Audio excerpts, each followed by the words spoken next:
নমস্কার বন্ধুরা, তোমরা সবাই কেমন আছো? নিশ্চয়ই সবাই ভালো আছো, আমিও ভালো আছি। আর আজকে রেসিপিটা দেখে বুঝতেই পারছো আমি কি রান্না শেয়ার করছি। হ্যাঁ, আমি আজকে গোবিন্দভোগ চালের পায়েস রান্না করব। তো কম বেশি সবাই তো আমরা মিষ্টি খেতে ভালোবাসি। তো দেখো, তার জন্য আমি নিয়ে নিয়েছি 750 দুধ। আমি অল্প রান্না করব, ওই জন্য অল্পই দুধ নিয়েছি। তো তোমরা প্রথম থেকে শেষ পর্যন্ত আমার সাথে থাকো। অনেক ইজি পদ্ধতিতেই করা হয়েছে। আর এইবার দিয়ে দিলাম ভিজিয়ে রাখা গোবিন্দভোগ চালটা। এইভাবে রান্না করে দেখবে, খেতে ভীষণ টেস্টি হয় আর অনেক সহজ পদ্ধতি। যেহেতু আমি ঘরোয়া রান্নার রেসিপি শেয়ার করি, তো ঘরোয়া উপকরণ দিই আমার সব রান্না। তো দেখো, সামান্য লবণ দিয়ে দিলাম। এবার এটাকে খুব ভালো করে নাড়তে হবে। পায়েস রান্না করতে গেলে সবসময় নাড়ার ওপরেই রাখতে হয়, নতুবা নিচে লেগে যাওয়ার ভয় থাকে। আর নিচে লেগে গেলে পায়েসটা খেতে ভালো লাগবে না, পোড়া পোড়া গন্ধ লাগবে।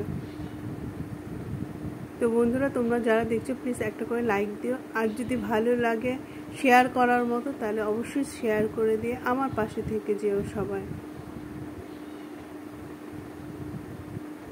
তো এইভাবে নাড়তে নাড়তে পায়েসটাকে রেডি করতে হবে।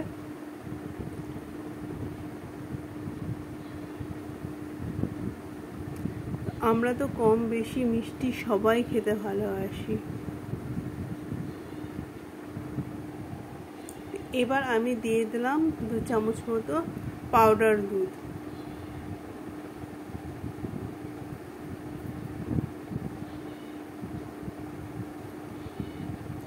দেখো, চালটা প্রায় গলে এসেছে।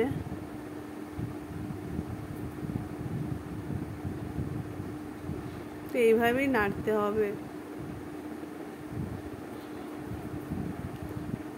আজকে আমি পায়েসে চিনি দেব না, আমার ঘরে গুড় রাখা ছিল, সেই গুড় দিয়ে আমি পুরোটা করব।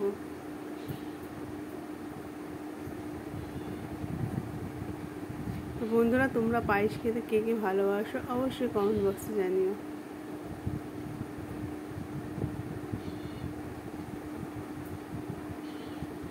আমি গুড় দিয়ে দিচ্ছি।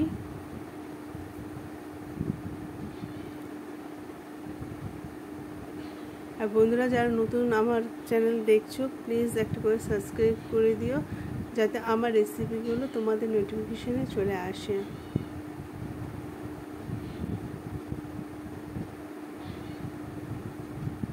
আর গুড় দেওয়ার পরেও নাড়তেই হবে। দেখো কত সুন্দর কালার চলে এসেছে, আর খেতেও ভীষণ টেস্টি হয়েছিল। তো তোমরা অবশ্যই একবার এইভাবে ট্রাই করে দেখতে পারো।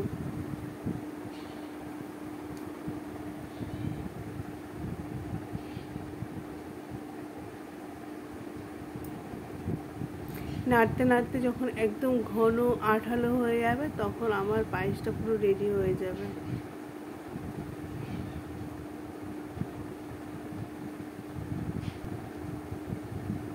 এবার আমি দিয়ে দিচ্ছি কিছু ড্রাই ফ্রুট, কাজু, পেস্তা আর কিশমিশ। তো কাজু আর পেস্তা বাদামটা আমি একটু কেটে কেটে নিয়েছিলাম।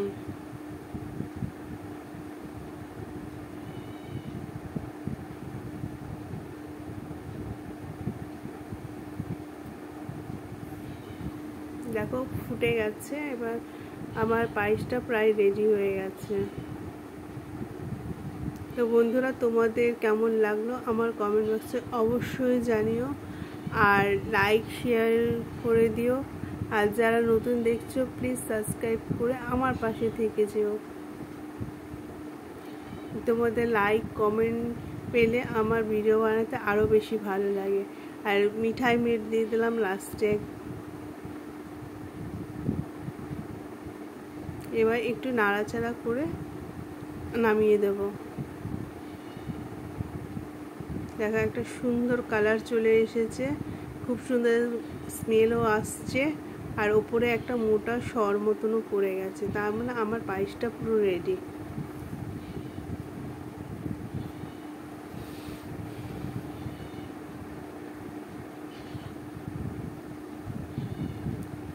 আজকে আমি একদম চিনি দিইনি।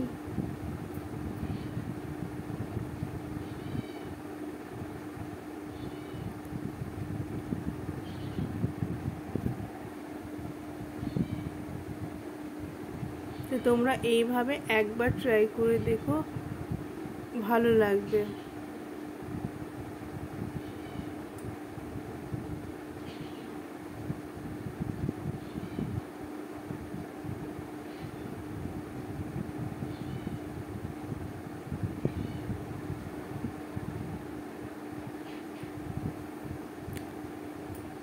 আর বন্ধুরা, তোমরা প্লিজ সবাই আমার সাথে থেকো, আমাকে একটু সাপোর্ট করো।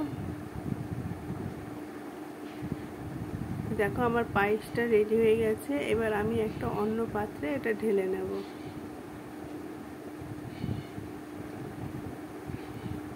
তো বন্ধুরা, আমার ভিডিওটা ভালো লাগলে অবশ্যই লাইক কমেন্ট করো। আর এই দেখো কত সুন্দরভাবে তৈরি হয়ে গেছে আমার ক্ষীরের পায়েস। আর ওপর দিয়ে আমি একটু কেশর ছড়িয়ে দিলাম, তাহলে দেখতে একটু বেশি সুন্দর লাগছে আর খেতেও ভালো লাগবে। তো বন্ধুরা, তোমরা সবাই ভালো থেকো, সুস্থ থেকো। দেখা হবে নেক্সট ভিডিওতে। আর সাবস্ক্রাইব করতে ভুলো না। Thank you.